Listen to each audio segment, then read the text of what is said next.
mithalun hayyun. akramakumullah eléyìí tó sì ṣojú yín. tó ṣojú.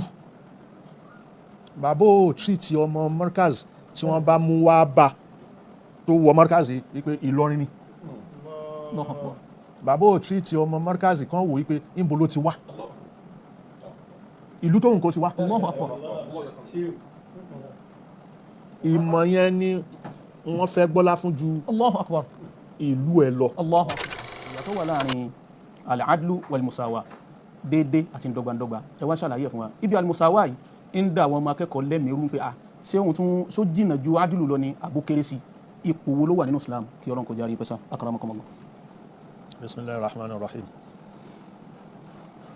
alhamdulillahi wassalatu wassalamu ala ashrafi rusulillah. ìbéèrè ẹ yìí ló ń dẹ́rìn pa mí. akramakumullah. azulmu akramakumullah. àbòsí nìyẹn àti ṣàlàyé ẹ. bẹ́ẹ̀ ni sà. al-adilu ìdàkejì àbòsí nìyẹn. akramakumullah. al-musawat akramakumullah. tẹ́síwíyà nìyẹn. akramakumullah. o ṣàbòsí o ṣe dọ́gbadọ́gba. akramakumullah. so méjèèjì yẹn èèyàn máa ń wà láàrin àbòsí ńgbà mi àti dọ́gbadọ́gba. la ilaha illallah. yóò wà láàrin àbòsí àti dọ́gbadọ́gba. bẹ́ẹ̀ni. akramakumullah. ẹ bá bí pé kí ló dé kó má bàjẹ́ ni. kó má bàa bàjẹ́. kó má bàa bàjẹ́. akramakumullah. kò ní yọ funfun tán kò tún ní yọ dúdú tán. kò ní yọ tán. akramakumullah. so kì í ṣe pé ìsìláàmù ni ó ṣẹ̀ṣẹ̀ wá ṣe àlàyé yẹn fún wa. Allahu akbar. a ti gbọ́ yé lára àwọn nǹkan tá à ń ká wọ̀nyí. akramakumullah. wípé àbòsí ò dá dọ́gbadọ́gba ló dá báwo ló ṣe wá fẹ́ wà déédé láàrin méjèèjì. Allahu akbar. but ìwà tàbá kọjá síbi ìwà. akramakumullah. ìyẹn láàfin yanjú ẹ̀ ìwà máa ń wà lára ká wà ń dọ́gbadọ́gba a máa pọ̀ síbi kan. akramakumullah. ìwà ni ó máa gáìdì yẹn. bẹ́ẹ̀ni. akramakumullah. àmọ́ wípé dọ́gbadọ́gba àti àbòsí akramakumullah. àti déédé akramakumullah. o ò lè rí bomi àfi lára wa. Allahu akbar. ìwà ni yóò ṣàfihàn gbogbo ẹ̀ ní kọ̀ọ̀kan. bẹ́ẹ̀ni kó wà mutazim. akramakumullah. kó má fi síbi kan. akramakumullah. kó o sì gba tító pẹ̀lú kó o wà pẹ̀lú ètò. Allahu akbar. ìjọba lẹ́yìn adilu lẹ́yìn zulmu akramakumullah. ó lè ṣe déédé fáwọn aráàlú ẹ̀. déédé tó bá ṣe fún wọn yẹn tí ò ní pọ̀ síbi kan kò ní jẹ́ kó lówó ká sọ pé olówó ló lówó olówó ló lówó. akramakumullah. kí mẹ̀kúnnù wá pọ̀ zulmu nìyẹn náà. akramakumullah. adilu ni kò ṣe déédé wípé ẹni tó lẹ́tọ̀ọ́ ìmọ̀ fẹ́ fún lẹ́tọ̀ọ́ ẹni tó ní eléyìí ẹ fẹ́ fún eléyìí but ìwọ kọ́ ló ní aziki ọlọ́run ló láziki ọlọ́run fúnra ẹ̀ gan ó fẹ́ ká ṣe musawa yẹn ló fi dá zaka lẹ̀. Allahu akbar. ló fi ṣe lọ́ràn yẹn ló ṣe lófin. bẹ́ẹ̀ni ó ṣe lófin zaka tó dálẹ̀ yẹn ẹ yọ zaka bismillahir rahmanir rahim khuz min amwalihim sadaqatan tutahhiruhum wa tuzakkihim biha wa salli alayhim inna salataka sakanun lahum. wani innama sadaqatu lil fuqara'i wal masakin wal amilina 'alayha wal mu'allafat qulubuhum wa fi ar-riqabi wal gharimina 'alayha wal gharimin wa fi sabilillahi wa ibn as-sabil faridatan min Allah. zakat and sadaqa foundation kò sí nǹkan tó ń jẹ́ bẹ́ẹ̀ zakati lọ́lọ́run pè ń sadaqa ń bẹ. akramakumullah. sadaqa yẹn ó kó nǹkan méjì dání ẹ̀hùn ohun mi kì í ṣe sàárà ohun mi kì í ṣe sàdákà ọ̀tọ̀ nìyẹn ọ̀tọ̀ lẹ́hùn ọ̀tọ̀ lọ́rán yẹn láàrin sàdákà tó ń wí faridatan ọ̀ràn yẹn ní. akramakumullah. billahi minash shaitanir rajim. innama sadaqatu lil fuqara'i wal masakin. sàdákà tá à ń wí tó jẹ́ zaka àwọn tí ó máa gbà lil fuqara'i á máa fún àwọn tí wọ́n ní wal masakini àti ọ̀tọ̀ ní fakiru ọ̀tọ̀ ní miskin. akramakumullah. orí fakiru yẹn òṣì pẹlẹbẹ nìyẹn. akramakumullah. miskin ó yàtọ̀ torí sikin ṣẹ́mọ̀ lábá ń lo kẹ́límà sikin fọ́bẹ̀ akramakumullah. torí nǹkan tó ti lẹ́mìí tó lè ta wìrìwìrì ni lẹ fẹ́ fi ọ̀bẹ lé lọ́rùn ẹ fẹ́ sọ kó dákẹ́ jẹ́ tí ò ní káàrin balẹ̀ òun ni sikin so miskin ẹni tó já sí pé àìní kò ní ló sọ ọ́ dẹni tó dákẹ́ jẹ́ òṣì ló fi lára balẹ̀ òṣì tó fi lára balẹ̀ kò ní lọ bèèrè lọ́dọ̀ ẹlòmíì yóò dákẹ́ jẹ́ yóò máa ra bẹ́ẹ̀ jẹ́ irú àwọn nìyẹn. ìyàtọ̀ láàrin alfakiru walmiskin ó ní babaláyé gé yanjú láàrin ìṣẹ́jú yìí. wal amilina alayha. àwọn tó ń ṣiṣẹ́ lórí ẹ̀ta ní ẹ lọ gbà wá wọ́n ń fojú rí owó wọ́n ń fojú rí nǹkan tí wọ́n yọ ní zaka owó nìkan kọ́ ní zaka akramakumullah wọ́n èyí sì yọ zaka nínú nǹkan lò akramakumullah nǹkan tó ń lò wọ́n yọ zaka lórí ẹ̀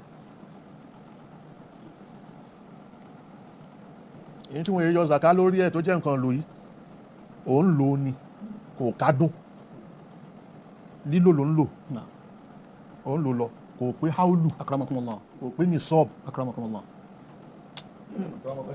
èyí tí zaka ń dúró lé lórí olówó oṣù mo ṣe ń sọ ẹni tó ń gbowó oṣù kò nídìí zaka akramakumullah ọlọ́run ò béèrè zaka lọ́wọ́ rẹ̀ ọlọ́run ò béèrè zaka lọ́wọ́ nítorí pé owó oṣù ni tó yẹn pé tí ò bá ṣiṣẹ́ owó yẹn ò ní wọlé so yóò máa ṣiṣẹ́ ìjọba ti wá pé owó ẹ̀rẹ̀ lọ́dún o wọ́n ti fi sínú lẹ́tà tí wọ́n fi gbà á wọ́n máa gba iye báyìí lọ́dún iye báyìí ló ń jẹ́ lóṣù iye báyìí ló ń jẹ́ lọ́dún so owó tí wọ́n bù fún lọ́dún yẹn wọ́n wá gbé sí pé ok ó ṣiṣẹ́ 35 years àwọn fẹ́ dá dúró owó oṣù tí ó máa wá gbà kò ní tó yẹn mọ́ kò ní tó yẹ tó ń gbà lásìkò tó lágbára ti fi lásìkò tó fi ń ṣiṣẹ́ wọ́n kàn máa fún lówó kan pé ìwọ náà máa fi jẹun tó rà á ti lò ẹ́ nígbà tí ó ti wá rìtáyà nǹkan tó ń fún yẹn owó oṣù yẹn tí wọ́n gé yẹn ó lè jẹ́ dájì owó oṣù ẹ̀ so kó kàn máa fi sustain ìṣẹ̀mí rẹ̀ kó máa fi sustain ìṣẹ̀mí ẹ̀ òun ni so kó máa ṣe bẹ́ẹ̀ yẹn kẹ́nìkan wá rí pé owó tó fẹ́ gba gratitude rẹ̀ tí ó gbà wọ́n ti bá ṣì ó gbọ́dọ̀ yọ zaka báyìí níye báyìí ń bẹ o ìrọ̀ ló ń jẹ́ bẹ́ẹ̀ ìdọ́gbọ́n gba owó lọ́dọ̀ àwọn èèyàn ni. Allahu Akbar lọ́dọ̀ àwọn aláìní tó náà náà súnmọ́ aláìní. aláìní ni Allahu Akbar aláìní ni ẹni tí zaka sì rè haqqun alal agniyai ri'ayatal fuqara'i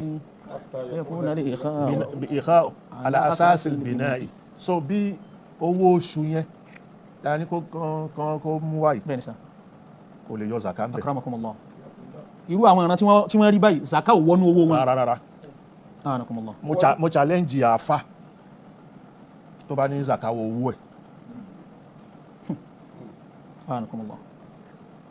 láwọn òṣìṣẹ́ tí wọ́n ń gba owó oṣù wọ́n ń gbowó oṣù tí wọ́n ń gbowó oṣù tí wọ́n ń gbà gan kò kábùkátà lé wọn. bẹ́ẹ̀ni àfi tí ó bá jí. Allahu Akbar ó sì jí yẹn zaka ó lè fọ́ mọ́. ẹ má wá yín pósì ẹ̀sìn wọn lọ́rùn kó má jẹ́ pẹ́yìn gan lẹ́tún sọmọ́ dín pé ká tún máa jalè sí. akramakumullah.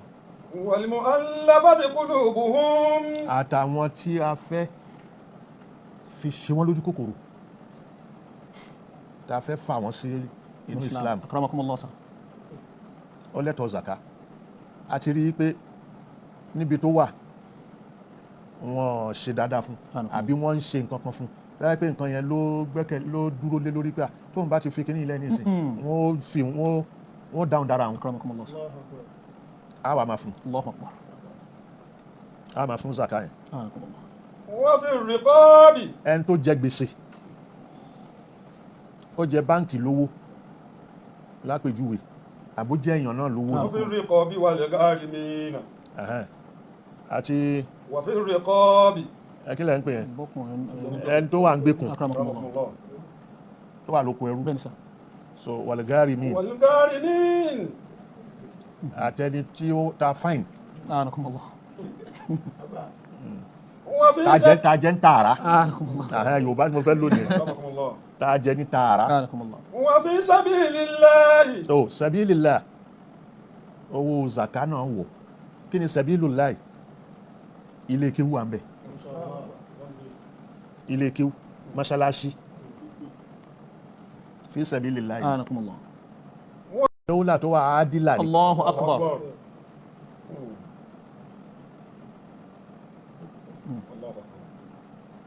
So إن الله ينصر الدولة العادلة ولو كانت كافرة ولا ينصر الظالمة ولو كانت مسلمة وعدل الدنيا قيامها وظلمها هدمها. ọkọ kí kìyàmù ayé Naam. Adluha. òun ni dọ́gbadọ́gba bẹ̀. Akramakumullah. وظلمها wà zulmu nínú káṣàbòsí هدمها. òun ni kò fẹ́ wò. والناس إنما يعيشون في ظل العدل أكثر مما يعيشون في ظل الإيمان. kí ló dé tó wáyé pé gbogbo ilẹ̀ lárúbáwá lénìí àwọn ọmọ wọn kúrò ń bẹ̀ wọ́n ń sá kúrò wọ́n lọ jókòó sí Paris wọ́n lọ jókòó sí Amẹ́ríkà wọ́n lọ jókòó sí Canada wọ́n lọ jókòó sí London kí ló ṣe tí ìlú wọn ò gbà wọn láyè. Allahu akbar. Ìṣẹ̀mí táwọn èèyàn ń lò lórí dọ́gbandọ́gba ni kò ṣe lórí ìmánì àgbọ́rọ̀gbọ́n. Akramakumullah. وإن العدل أساس الحياة فيه تستقيم الأمور وتسود المحبة بين الناس وبغيابه تعم الفوضى وينتشر الظلم. tí ó bá ti ṣe adilu ẹ máa rí crisis ni. Akramakumullah. ẹ máa rí crisis zulmu ni ló gbalẹ̀ kan ní gbogbo olú òfin rojú ráyè. ní gbogbo olú òfin rojú ráyè. العدل ليس في المحاكم فقط. kìí ṣe tẹ́ bá délé ẹjọ́ nìkan láti máa rí adilu ilé ẹ̀ńpẹ́ adilu justice Akramakumullah. ilé ẹjọ́ kọ́ lẹ ti máa rí ilé ẹjọ́ nìkan kọ́. بل في كل تصرف وكلمة ونظرة. gbólóhùn ẹ nazira ẹ تصرف. ìlọ́bọ ẹ ìyípadà sí ẹ Allahu akbar. adilu gbọdọ̀ wà ń bẹ̀. وكيف نرجو السلام والمساواة وقلوبنا مليئة بالظلم والعنصرية. bàtún فكيف نرجو السلام báwo la ṣe ń fà láàfíà والمساواة à ń fẹ́ dọ́gbadọ́gba وقلوبنا مليئة بالظلم àmọ́kàn wa ó kún kẹ́kẹ́ pẹ̀lú àbòsí والعنصرية. àti tèmítèmí. dáadáa rẹ Ìlọrin ni o Ìlọrin ni wọ́n náà mẹ́rin rárá ẹ má sọ̀rọ̀ ẹ̀ irú wo nìyẹn tí wọ́n bá wà ní kí lẹ́ ń pè tó já àfà tó fẹ́ kọ́yàn lẹ́kọ̀ọ́ tó láwọn ọmọ tó ń kọ́ òǹsoríyà ó gbọ́dọ̀ júnù ó gbọ́dọ̀ júnù kò kọ́kọ́ ríyàn ní pé èèyàn ni Allahu akbar. má wò pé ìlú mi lélẹ́yìí ìran mi lélẹ́yìí tèmi Allahu akbar. rárá màsòbíyà wàlà òǹsoríyà wàlà kíni ànàníyà kò gbọ́dọ̀ sí. pẹ́rẹ́ di alákọ̀ọ́kọ́ ni pé èèyàn ni ká fún lápọ̀nlé èèyàn ní fún lápọ̀nlé yàn. Allahu akbar. mi ò tó ti bá sọ̀rọ̀ mí nìsín mọ́ àwọn èèyàn lè máa ń pè kí ni ò bá wí. tí n bá mọ́rọ̀ Sheikh Adam wà ní Radiyallahu ta'ala anhu. àwọn ẹlòmíràn ni kí ni ò bá wí. bọ̀dọ̀ wípé ṣe bí mọ̀ọ́dù tá à ń sọ̀rọ̀ lé lórí madil markaz hadiruhu wa mustaqbaluhu. manil markaz. Allahu akbar. Sheikh Adam Akramakumullah. مركزي أنت آدم. àwọn ṣàtẹ̀ mo kàn mú yẹn wá lẹ́rìí ni. so ó já sí pé kò sí bá ṣe sọ̀rọ̀ lọ́tà máa bọ̀ yóò ọ̀dọ̀ bàbá náà láti darí ẹ̀sìn. wàá padà darí ẹ̀sìn. Allahu akbar. a mú wá lẹ́gzámpù. Akramakumullah. pé mithalun hayyun Akramakumullah. eléyìí tó sì ṣojú yín. tó ṣojú. bàbá ò tírìtì ọmọ Markaz tí wọ́n bá mú wá bá tó wọ Markaz yìí wípé Ìlọrin ni. Allahu akbar. bàbá ò tírìtì ọmọ Markaz kan wò wípé níbo ló ti wá ìlú tóun kò ti wá. Allahu akbar.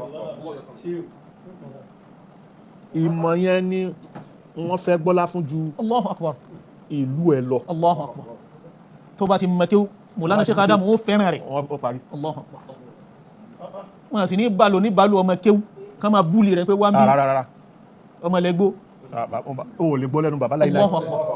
ní pé ọmọ lẹ́gbó. رضي الله تعالى. Allahu akbar. ìgbà tí wọ́n rìpọ́ọ̀tù báwọn kan sọ bẹ́ẹ̀ ìbẹ̀rù mo ti gbọ́ lẹ́nu wọn wọ́n rìpọ́ọ̀tù báwọn kan wí bẹ́ẹ̀ bàbá ní ìmọ̀ títẹ̀yìn tí wá tẹ̀ ń pa àwọn kan lẹ́gbó.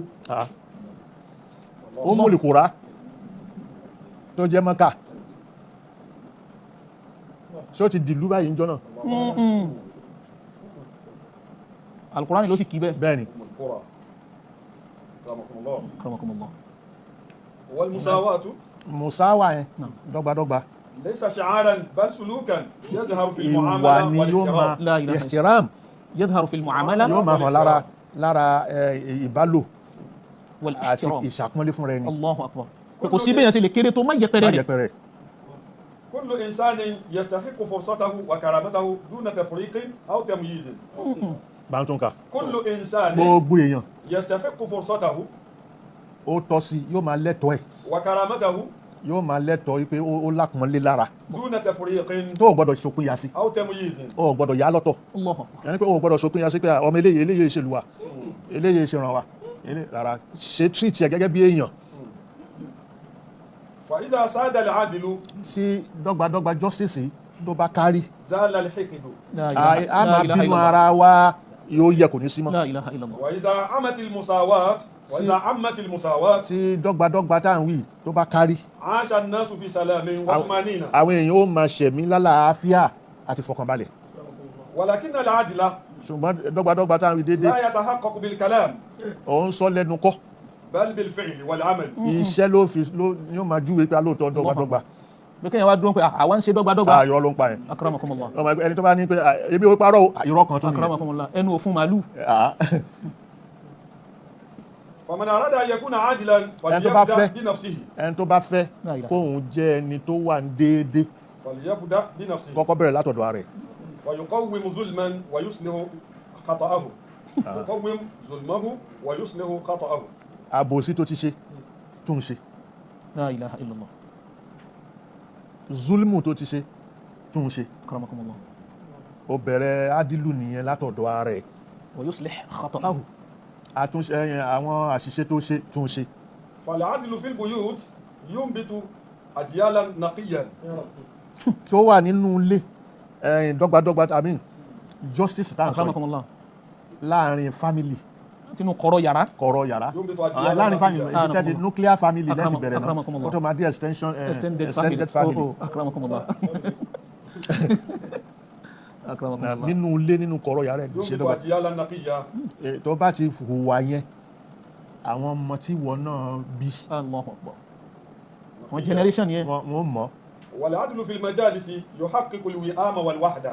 ká sì fi justice yìí sínú ibi tá a bá jókòó Yuhaqqiqu يحقق al-wi'ama. الوئام yóò jẹ́ kí Cohesion. àṣepọ̀ Bẹ́ẹ̀ni sà. والوحدة. àtijọ́ kan Akramakumullah. unity yóò jẹ́ fọ́nká. والعدل في الحكم ẹni يبني ìjọba yóò dá nínú ìdájọ́ lẹ́sìn nínú